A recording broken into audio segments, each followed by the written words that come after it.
Eccoci, ben ritrovati, siamo sempre in compagnia dell'avvocato Pierpaolo Rodighiero, come ogni settimana, per parlare di diritti dei cittadini. Bentornato intanto avvocato, beh, anche oggi speriamo di dare tanti consigli utili ai nostri telespettatori. Intanto vi dico che da oggi c'è questa novità, vedete in sovraimpressione un numero di WhatsApp, anche così potete parlare con noi, fare domande al nostro avvocato Rodighiero. Allora iniziamo dagli argomenti oggi in scaletta. Avvocato, parliamo ancora del reddito di cittadinanza.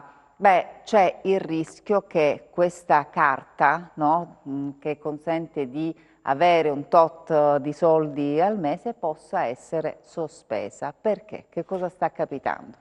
Perché a quasi un anno di distanza dalla prima erogazione del contributo reddito di cittadinanza agli aventi diritto, adesso sono incominciati i controlli incrociati per quanto riguarda le dichiarazioni di coloro che hanno presentato appunto la domanda per avere questo beneficio.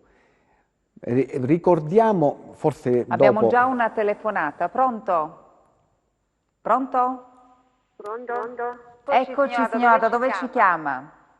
Da Fuscardo. Benvenuta intanto, prego. Allora, volevo chiedere all'avvocato.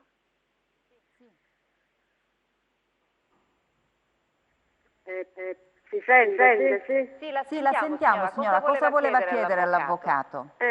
Volevo chiedere come mai ho dovuto fare di nuovo la domanda del reddito di cittadinanza dopo che avevo fatto l'ICE corrente per dire che mia figlia non era più a mio carico. Come mai ho dovuto fare di nuovo la domanda del reddito? Lei ha rifatto l'ISEE corrente, è cambiato qualcosa, giustamente sua figlia non era più nel suo nucleo familiare, quindi aveva... Ecco. E ho dovuto rifare la domanda, ho aspettato che mi ricaricavano la carta e non è successo, e quindi poi ho chiesto e mi hanno detto dovete rifare la domanda perché è cambiato questa situazione e ho dovuto rifare tutta la domanda. Allora, avvocato. Vi hanno informato male e vi hanno fatto agire male di conseguenza. La norma che cosa dice? Chi è percettore del reddito di cittadinanza entro 30 giorni da quando muta la situazione socio-economica della famiglia, cioè aumenta il numero dei familiari conviventi o diminuisce, o aumenta il reddito o diminuisce, entro 30 giorni da questo evento bisogna comunicare stesso mezzo con cui si è fatta la domanda per il reddito di cittadinanza, quindi come voi l'avete depositata, CAF, Poste, INPS, nello stesso modo, entro 30 giorni da quando c'è questa variazione socio-economica del nucleo familiare, dovete comunicarlo, quindi non rifare una nuova domanda, dovete comunicare entro 30 giorni. Vi hanno fatto fare una nuova domanda e speriamo che non ci sia, diciamo, una sospensione perché praticamente adesso c'è una domanda che non è stata revocata e voi ne avete fatto un'altra. Le variazioni di reddito e di composizione... Quando ho fatto l'ICE corrente non mi hanno detto niente, quindi io aspettavo la ricarica normale della scheda e poi mi hanno detto all'INPS dovete rifare la domanda, quindi mi è arrivata già la comunicazione del protocollo e quindi adesso aspetto gli altri messaggi come la prima domanda che avevo fatto. Speriamo che naturalmente dal codice fiscale vostro naturalmente che aggancino le due domande per cui praticamente poi controllano che c'è stata una variazione. Però bisogna comunicare la variazione perché altrimenti se voi che siete titolare o qualcuno del vostro nucleo familiare che è utilmente collocabile al lavoro guadagna nell'anno fa 2 giornate di lavoro, guadagna 100 euro. Ovviamente è impensabile andare a fare una domanda, si va semplicemente a comunicare che c'è stata una variazione. Questo voglio ho fatto significare. questo io. Cioè Io lei ho aveva fatto comunicato questa E variazione. quindi che, vi ripeto, Hanno vi sbagliato hanno... loro a non mi dire niente, perché io ho comunicato e basta, quindi pensavo che era a posto. Ritengo che ormai è tutto in via telematica, incrociando i dati, quindi il vostro codice fiscale, uniranno, diciamo, le pratiche che sono pendenti a vostro carico E quindi e continueranno quindi a non ci derogare lo dovrebbe stesso. essere nessuna sospensione di pagamento. Ma per gennaio però io ho perso C'è il mese stata di questa gennaio. sospensione? Perfetto, c'è stata. C'è stata, credo, E vero, quindi signora? C'è stata. percepirete presumibilmente a febbraio. Ritengo che se non c'è poi variazione di somma che voi percepite, naturalmente c'è una persona in meno sul vostro stato di famiglia. Solo questo e basta. Sì, però naturalmente sapete benissimo che vi hanno corrisposto la somma che fino ad ora avete percepito, sia sull'ISEE e quindi sul reddito, sia sul numero dei componenti, la famiglia, il nucleo familiare. Quindi ovviamente reddito e componenti nucleo familiare è un'equazione per cui esce praticamente la somma che voi percepite mensilmente. Se non incide molto, non incide la fuoriuscita di vostro figlio dal nucleo familiare di questa persona, percepirete uguale, altrimenti percepirete la somma rimodulata, che può darsi pure che Sì, ma non questo lo intacca so, proprio. dico, però... Speriamo che non c'è sospensione, però ormai avete già fatto la domanda, Sì, per sì, la cui sospensione speriamo c'è stata, solamente perché nella celerità dei tempi. Certo, insomma, poteva anche la evitare sospensione c'è stata questa... a Si poteva gennaio. evitare perché voi l'unico obbligo che avevate voi, naturalmente come ogni anno, presentare l'ISEE L'ho 2020 fatto. e perciò vi sto dicendo, e quindi le variazioni possono intervenire in qualsiasi momento dell'anno di competenza del reddito di cittadinanza, per cui vi E quindi, ripeto, e la come norma mai loro dice... hanno sospeso completamente la domanda? Ho capito, la norma dice che voi entro 30 giorni dalla variazione dovete comunicare, non dice che dovete presentare una nuova domanda, per cui vi hanno fatto fare questo, però l'avete già fatto, per cui adesso Sì. L'importante è controlleranno, che quindi dopo di questo non succede niente. somme non ne perdete, ecco, questo voglio dire, magari adesso andranno a controllare e vi daranno gli arretrati, diciamo, perché se io non fino a vanno dicembre pagati. ho preso regolarmente. Sì, sì, Perfetto, abbiamo perfetto. capito, quindi insomma c'è questa interpretazione, no? No, Cioè, la norma dice questo, perché nel corso dell'anno di competenza ci possono essere più variazioni, certamente. molteplici variazioni E ogni Però una volta sia del deve variazione reddito e sia non della vuol dire che composizione, bisogna per cui rifare la domanda. naturalmente non si può intasare Certo, sempre il signora, non è sito che con nuove sempre domande. bisogna, certo, non è che bisogna, ogni variazione uno deve rifare una domanda. Beh, E sarebbe, questo dico, mi sembra strano che io ho dovuto rifare la domanda.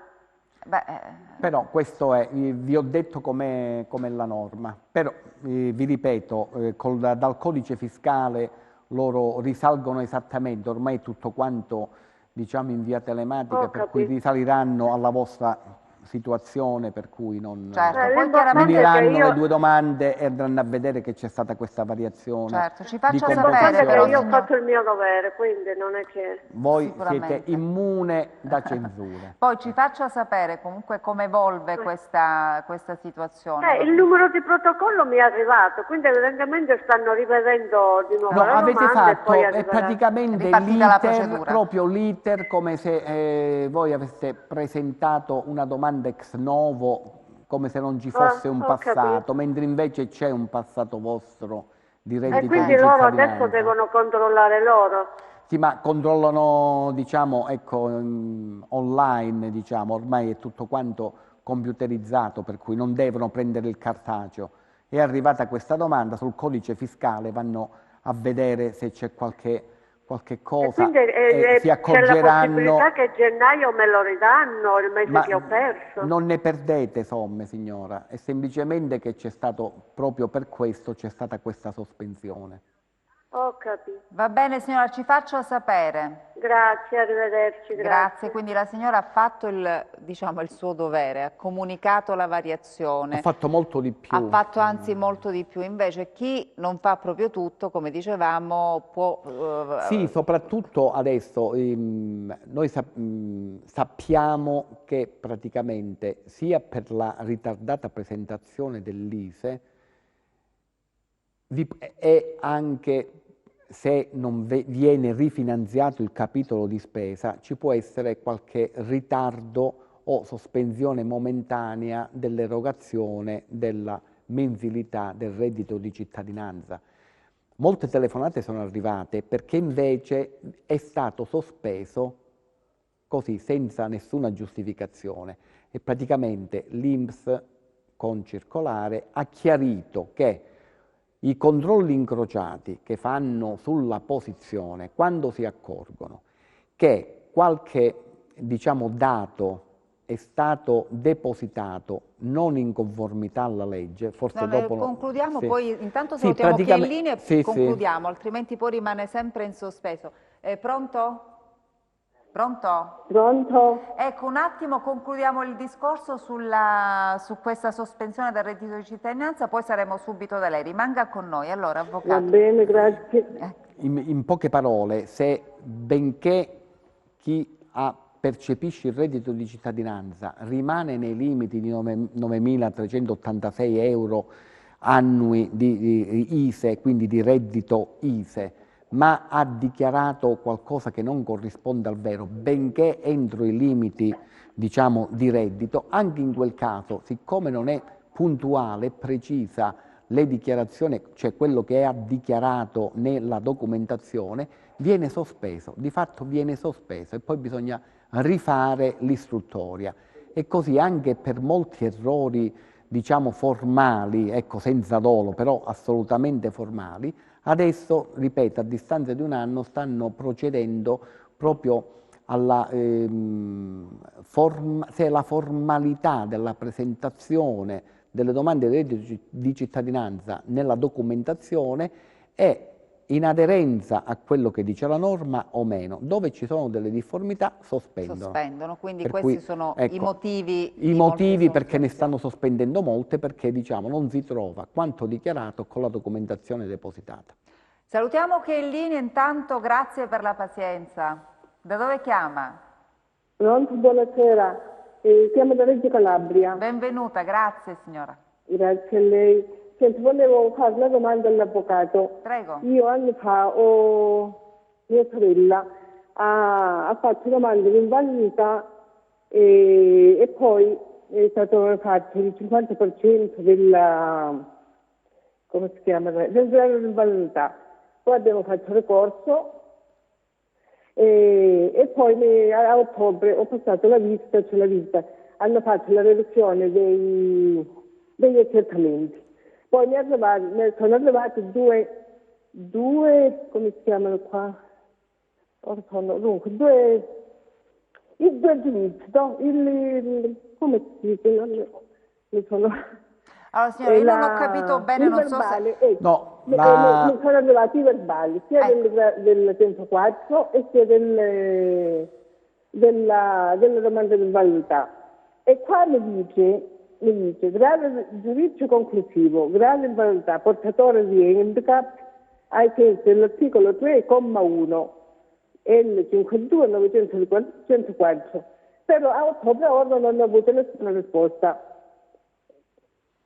La dottoressa Io sono andata Roccamo al adesso parlato, ma vi adesso assumerà non la ho domanda fatto- non perché è- ecco, è molto... Signora, chiedo c'è scusa, abbiamo un po' di l'audio problemi sì. di audio qui in studio. Noi abbiamo capito che aveva fatto questa domanda per l'invalidità, era stata respinta, ha fatto ricorso, ad ottobre credo sia arrivato il verbale sia per la 104, giusto? Che, Sì, sia per le 104 per il e sia riconoscimento. per l'invalidità. Qual è E il sia per problema, l'invalidità. signora?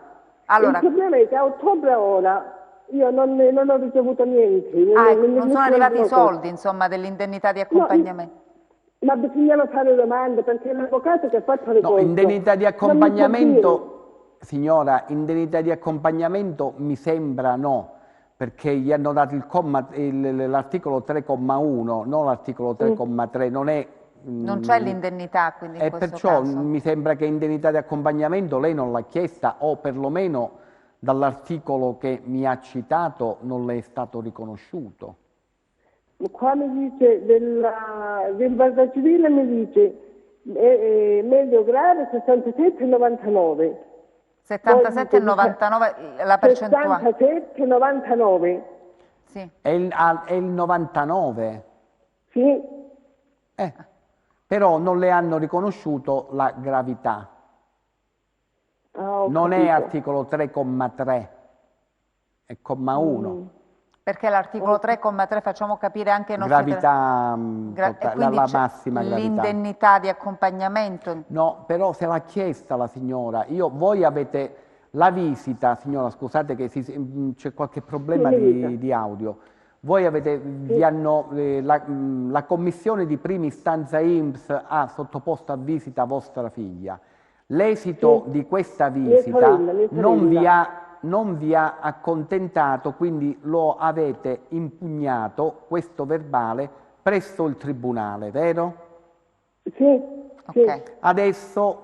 Almeno così mi dice l'avvocato, che deve fare ricorso, non lo so. Quindi ora vi siete accorti che l'esito di questa sentenza non è soddisfacente perché non ha riconosciuto, secondo voi, le patologie da cui è affetta vostra figlia e conseguentemente... il risultato, mi scusi avvocato, non la sentenza del tribunale l'ho ricevuto io, la risposta del centro medico legale dell'INPS. Ancora il tribunale, si è fatto ricorso all'avvocato. Non ho capito se è andato, cioè voi avete impugnato questo verbale della prima commissione INPS, siete andati in tribunale?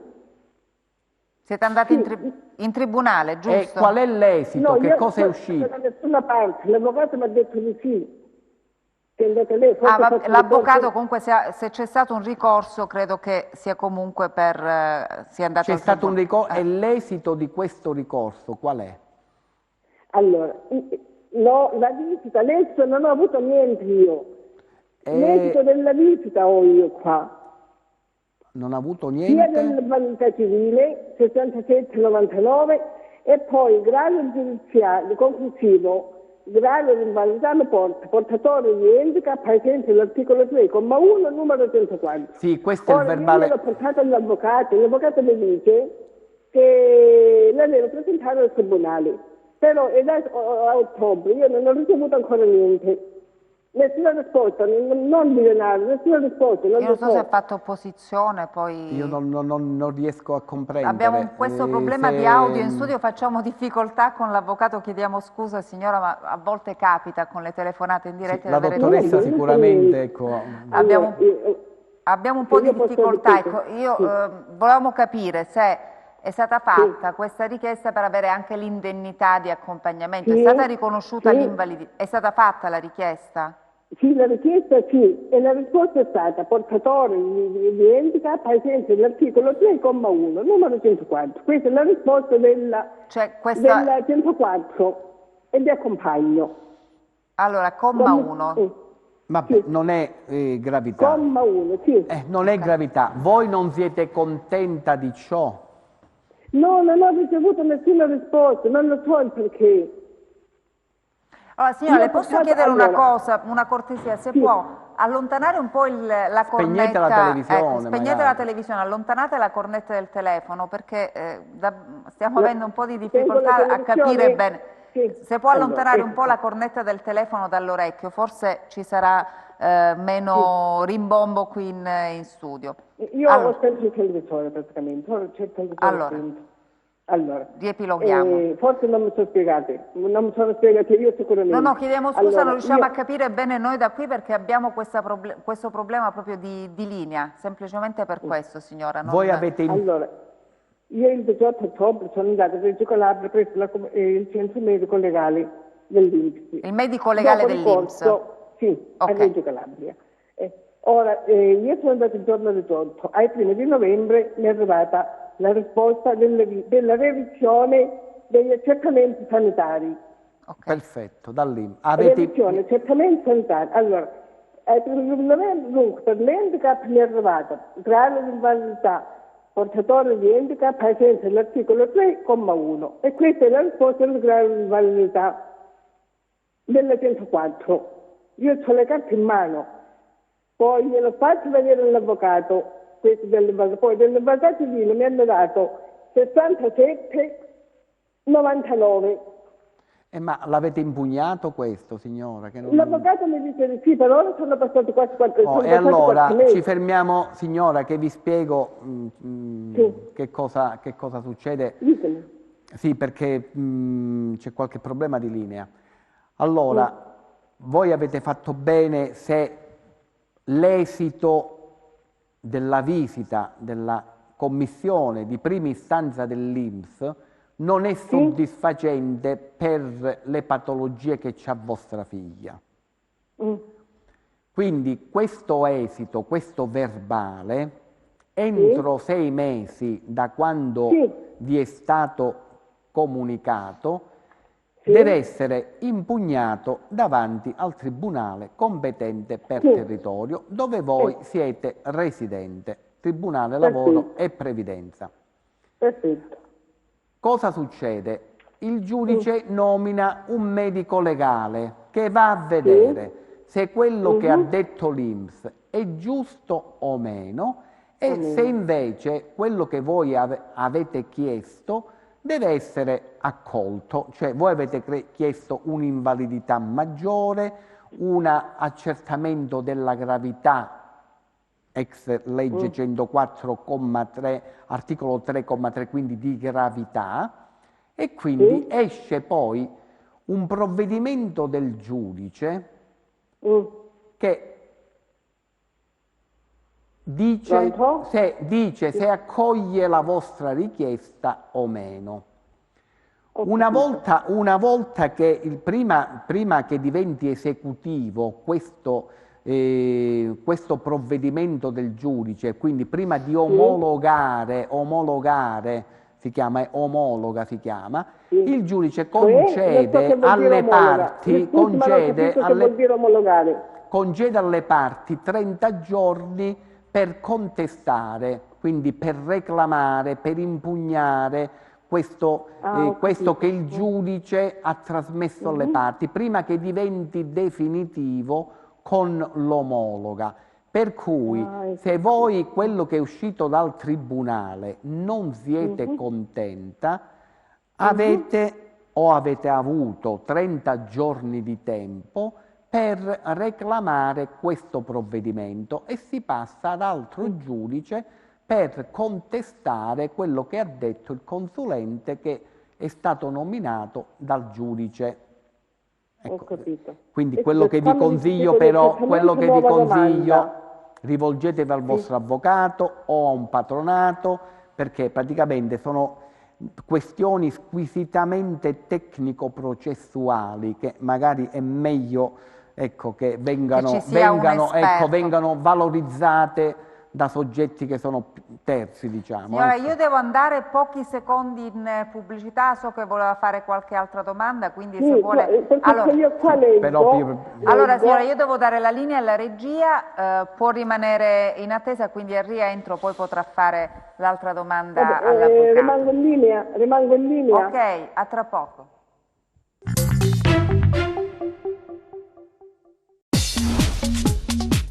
Cerca Teleeuropa sul tuo Play Store o Apple Store e scarica la nostra app. Ed eccoci di nuovo in studio, è ancora in linea la signora da Reggio Calabria. Sì, grazie. Allora, siccome io ho letto qua che la Commissione Medica per il Servizio Giustizia riconosce l'interessato invalido ultra 65 anni perché mia sorella è pensionata con difficoltà persistenti a svolgere le funzioni e i compiti propri della sua età. L 509, medio grave, 67,99. Quando io glielo ho fatto vedere all'avvocato, mi ha detto che è andata benissimo, che gli hanno dato il 99%. Su questo io non so se mi sta prendendo in giro, non lo Io so sento io. molto male, forse se Questo, ritelefona perché non... Sì, forse perché abbiamo questo problema, signora Dilina. Io so che ma io l'avvocato non si so ritiene prendere soddisfatto tanto perché è dalla arrivata al 99%, lei invece non si ritiene soddisfatta perché non è stata, a quanto abbiamo capito, non è stata riconosciuta questa indennità di accompagnamento. È così, signora? Quindi, sì, quindi ecco. sì. Al 99% è 100 che c'è, non lo so perché mi dice che è andato bene, ecco, su questo io insisto. Però Perché lei mi dice che è andato voleva, bene. secondo quanto ho capito, non c'è questa indennità di accompagnamento, che poi, ecco, è quello. Però se avete fatto le opposizioni dovute prima dell'omologa di questo provvedimento, l'omologa serve a cristallizzare l'accertamento che ha fatto il consulente tecnico medico-legale quando avete impugnato il verbale, quindi le parti avevano un termine di 30 giorni per impugnare, se non lo avete fatto diventa esecutivo questa, quindi se è omologato, se questo è il vostro problema, però ecco... Beh, certo, poi attraverso la televisione, signora, senza vedere la documentazione, certo. diventa molto difficile dare anche i consigli giusti. Noi in base a quello che lei ci sta dicendo, poi senza vedere i documenti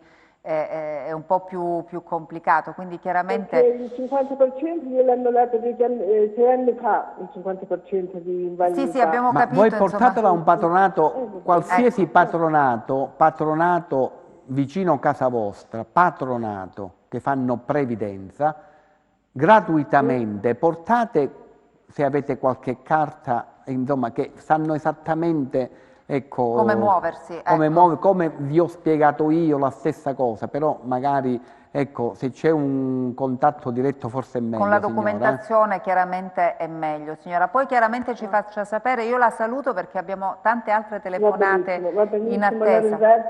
Grazie per aver... per la disponibilità, grazie a voi, buonasera. Grazie Buonasera. per aver telefonato. Sono insomma argomenti anche spinosi, difficili per alcuni versi, ma per un tecnico, un legale, così diventano pane quotidiano, no? E questo perché mi rendo conto che magari avere queste indennità che sono salvavite per molte persone, perché naturalmente chi è in disagio e non può usufruire di benefici di legge, naturalmente sono difficoltà che si accumulano al quotidiano, quindi Certo. ci sono comunque, ripeto, per quanto riguarda tutto ciò che è previdenza, i patronati svolgono egregiamente il loro compito, per cui fanno un servizio gratuito, per cui... Certo, a proposito di invalidità, tra le email che abbiamo ricevuto durante la settimana, anzi ricordo che da oggi, l'abbiamo detto in apertura della trasmissione, si può intervenire anche attraverso il numero di WhatsApp che appare in sovraimpressione, ma intanto abbiamo la telefonata classica. Pronto? Pronto? Buon pomeriggio, da dove ci chiama? Signori, Eccoci. 35 minuti che sto aspettando. Una cosa pazzesca. È la signora di Reggio Calabria che vi ha fatto perdere tempo. Ecco. No, ci sono tante telefonate in attesa, noi vi ringraziamo e chiediamo anche scusa per chi rimane in attesa tanto tempo. Signori, io già la settimana scorsa ho parlato con l'avvocato e devo chiedere soltanto una notizia. Prego. Lo può passare? Ecco, la sta ascoltando, ecco. Pronto? Fate la domanda, buon pomeriggio. Pronto? Può fare la domanda? Può fare la domanda. Sì, io sto parlando però non mi risponde nessuno. Pronto? Guardi, è in diretta. Avvocato, siamo sentiti la settimana scorsa. Sono Giovanni, ecco. E lei aveva prospettato quella che è la mia I6, va bene? Però probabilmente ho sbagliato io, non lo so, poi sono andato dal patronato e mi hanno detto non ti spetta niente, perché il 6 è di 13.000 rotte. Per il reddito di cittadinanza stiamo parlando. Però c'è una cosa, che io già piglio la pensione, come si chiama, quello dell'accompagnamento, d'accordo? Anche mia moglie lo piglia, ma mo metto gli occhiali perché non riesco più a vedere. Ecco fatto. Il 6 se alla prima riga in altezza 8.000 e i 6.300. Va bene? Perfetto. Mi sente? Sì, la sentiamo. Fate la domanda, sì. Poi sì. al quarto rigo c'è più 13.000 e rotti. La mia ISEE qual è? Quella di 13.000 o di 6.000 rotti miei e 6.000 rotti di mia moglie? Dovete vedere quella in alto a destra, non quella in basso a destra. In alto a destra, al terzo Sì. rigo, c'è 6.366 euro. D'accordo? E All'ultima pagina c'è... quella ai fini DSU. 300... Sì. Allora, Sì. non vi hanno, in buona sostanza, voi avete richiesto la pensione di cittadinanza. No, io ho chiesto se mi spetta qualche contributo, basta, luce, gas, eccetera, eccetera. Quello è un altro. Allora, statemi a sentire, scusate. Allora, Sì. statemi a sentire. Sì. Voi dovete, con questo ISEE, voi siete andati presso un CAF. Sì. Mm. E ci sono Allora, andato al capo. presso un Ci sono CAF. andato. Perfetto. E il capo mi ha detto no, non ti spetta niente. Perfetto. Perché l'ISEE è di 13.000 e rotte lire. Però le 13.000 e rotte lire è la somma di 7 di io e mia moglie, capito? Siamo due persone. Sì. L'ISEE è quello di 6 o quello di 13? No, allora, guardate, l'ISEE quello, quando è di 6.000?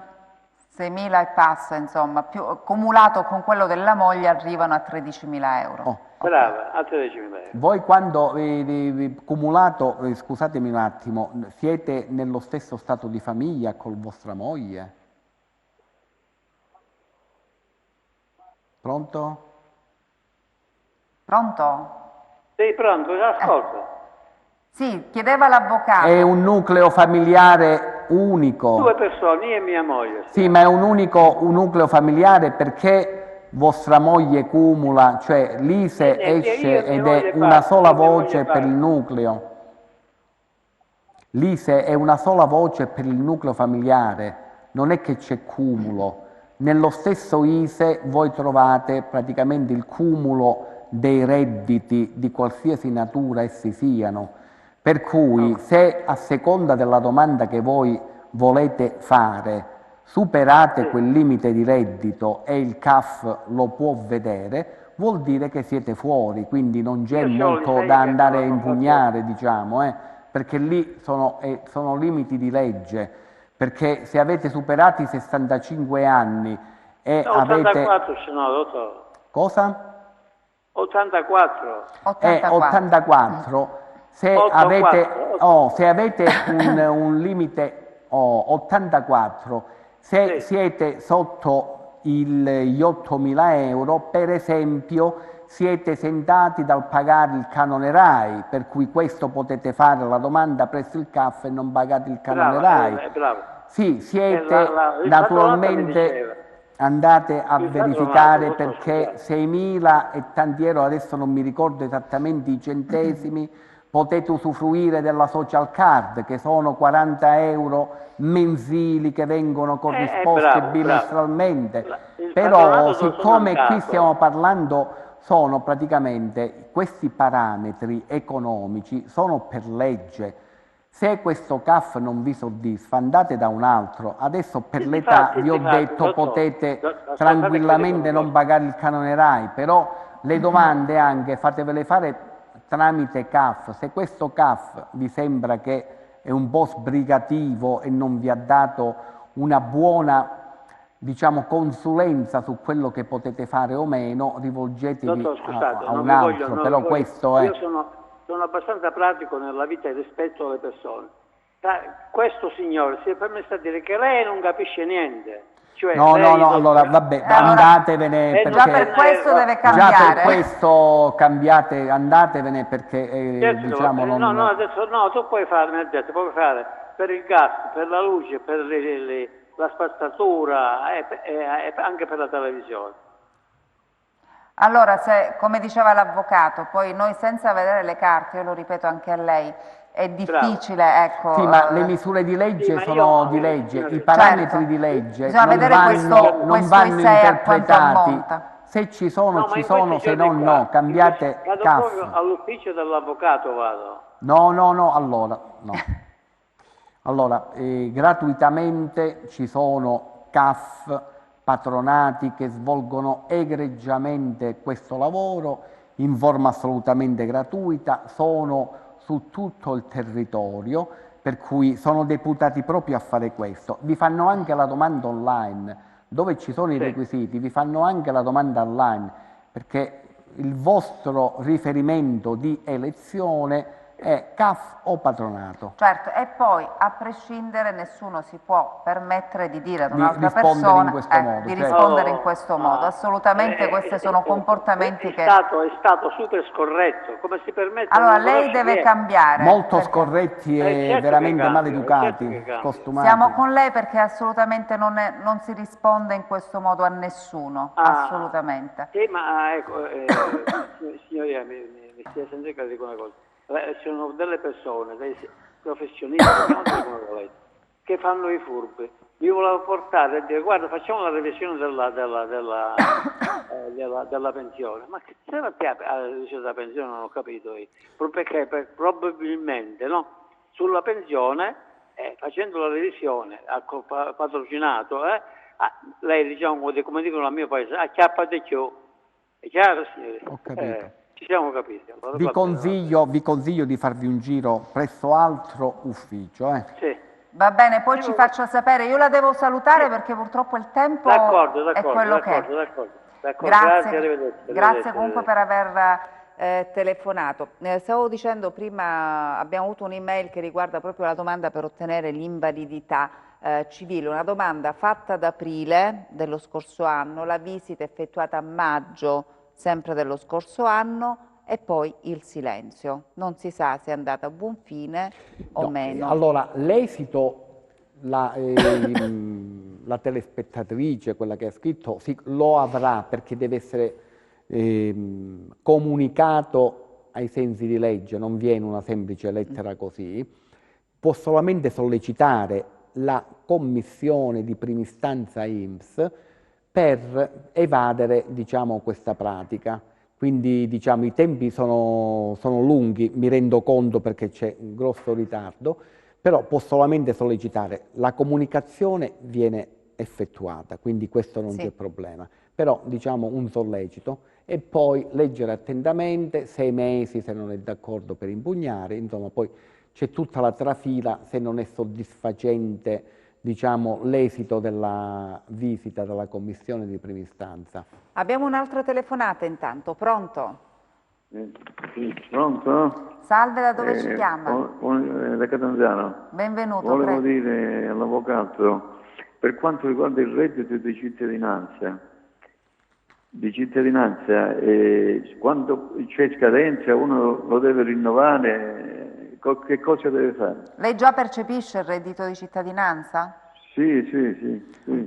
Allora, voi ogni anno, perché adesso, ogni anno bisogna presentare l'ISEE, perché prima l'ISEE, se voi lo andavate ad estrarre a marzo, durava 12 mesi. Adesso è come gli anni finanziari, no, l'esercizio finanziario delle società, dal 1° gennaio al 31 dicembre di ogni anno, per cui l'unico vostro obbligo è ogni anno, quindi ogni gennaio, tenete presente, dovete presentare l'ISEE nuovo, come avete fatto per quanto riguarda il 2020.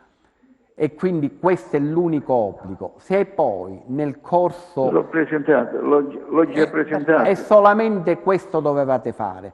Se poi nel corso dell'anno vi muta il reddito, cioè prendete una rendita, lavorate per un periodo, nel nucleo familiare entra o esce una persona, entro 30 giorni da quando c'è questo mutamento socio-economico dovete comunicare con le stesse modalità con cui avete chiesto il reddito di cittadinanza il mutamento sia di ordine reddituale che è di ordine di composizione del nucleo familiare.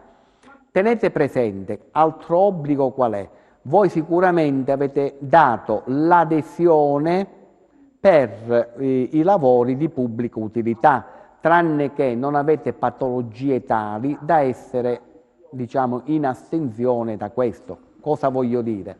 Qualora vi dovesse arrivare una chiamata dal comune o da un ente per lavori di pubblica utilità, massimo 8 ore settimanali, voi dovete aderire, altrimenti vi viene sospeso il beneficio. Quindi diciamo, gli obblighi sono solamente questi.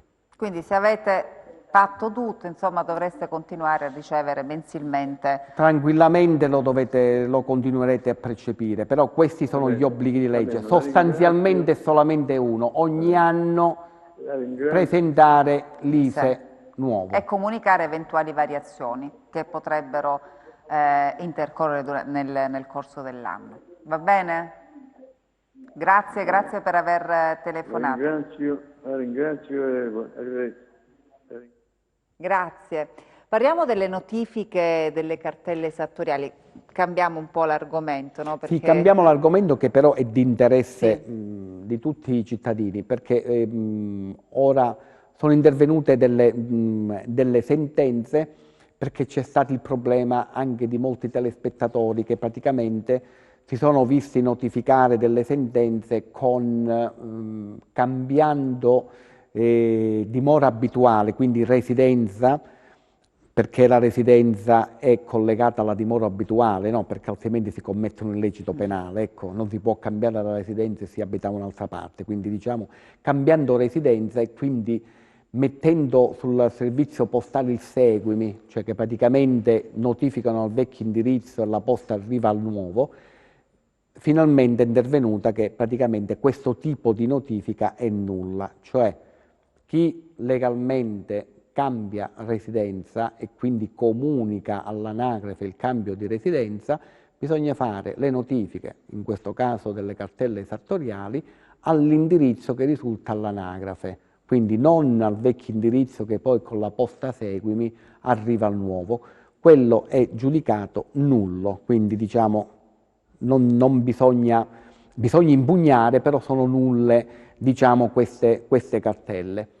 Altro è anche per quanto riguarda la regolarità delle cartelle, come diciamo sempre, siccome ci sono sempre una marea di vizi di forma, anche nel caso in cui viene notificata l'indirizzo anagrafico e praticamente il postino mette che praticamente è irreperibile all'indirizzo, sconosciuto all'indirizzo, però abbiamo la prova che la residenza anagrafica è quella, anche in questo caso sono nulle perché c'è un difetto proprio di notifica.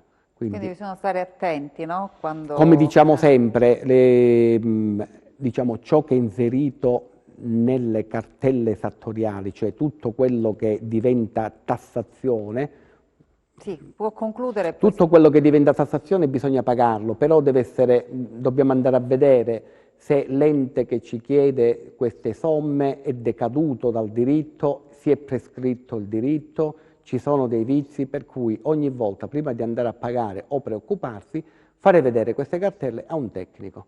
Quindi, avvocato, commercialisti, insomma. Prima di disperarsi. Prima di disperarsi. Telefonato intanto, pronto? Pronto, buonasera. Salve, da dove ci chiama? Ci chiama da Cosenza. Benvenuto. Volevo un'informazione, grazie. Prego. Senta, mia moglie percepisce il reddito di cittadinanza e come unico bene era la casa.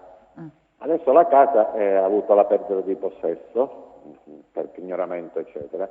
Volevo sapere, bisogna dichiararlo sul nuovo ISEE, bisogna andare... Allora, lei aveva la casa quando ha fatto questa dichiarazione, questa richiesta per il reddito di cittadinanza. Nel frattempo la casa è stata pignorata? Così ho capito. Si è avuta anche la perdita di possesso. C'è stata la perdita di possesso della casa per un pignoramento. Cioè, vi hanno espropriato? È intervenuto il delegato alla vendita, praticamente adesso voi abitate l'immobile pignorato e si stanno svolgendo le operazioni di asta. È così? Esatto, no, ancora l'asta non è stata fatta. No, però tecnicamente la posizione vostra, ecco, adesso sì, il curatore, il delegato alla vendita ha preso il posto vostro, adesso voi siete il giudice, vi ha autorizzato, siete custode dell'immobile, Esatto. vi ha autorizzato, siete custode dell'immobile. Esatto. È così. Ok, avete il possesso in quanto custode. Allora, ai fini del reddito di cittadinanza, voleva sapere se deve comunicare questa nuova situazione.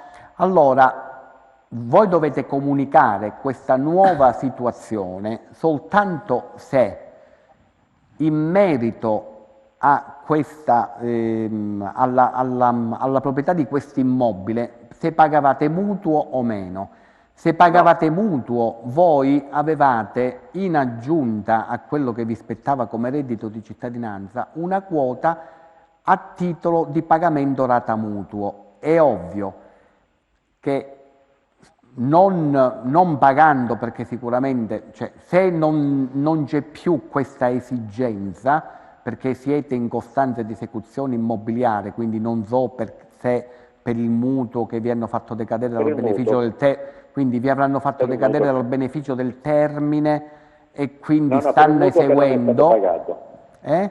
Il mutuo? Per il mutuo che non è stato pagato. Non è stato pagato il mutuo. E quindi, siccome con il reddito di cittadinanza una parte del rateo di mutuo vi veniva corrisposto con il reddito di cittadinanza, siccome la banca prima di procedere vi ha fatto decadere dal beneficio del termine, cioè vi ha detto tu non me lo paghi più a rate, ti richiedo tutta la somma che ancora mi devi, quindi se voi percepite ancora sulla carta reddito di cittadinanza quella parte per pagare i rate di mutuo, è ovvio che dovete comunicare che attualmente non c'è più l'esigenza di percepire anche quella rata di mutuo che, siccome non gliela data alla banca, voi indebitamente ve la trattenete. Ecco, questo vi voglio dire. Quindi questo fatto va comunicato. Questo fatto va comunicato, No, scusi, avvocato, no, noi già dichiaravamo che sul reddito di cittadinanza che non pagavamo il mutuo, c'era la domanda, ci pagate un mutuo, c'era stato detto. Allora hanno detto no, che non pagavano il mutuo comunque. Ah, e allora niente. E allora voi dovete semplicemente, speriamo di no, se doveste perdere la casa, comunicate perché ulteriormente vi si abbassa il reddito ISEE, la dichiarazione ISEE, perché non avendo, se perdete la casa, questo. Ci dobbiamo risentire perché entro il 24 marzo c'è il fondo salvacase, che è proprio per le persone che hanno la casa all'asta. Ne parliamo la prossima settimana. La prossima settimana, perché potrebbe interessare. C'è un fondo salvacasa. Va bene, quindi prossima settimana, perché è un argomento importante come nel caso del telespettatore. Grazie. Perfetto. Grazie a voi.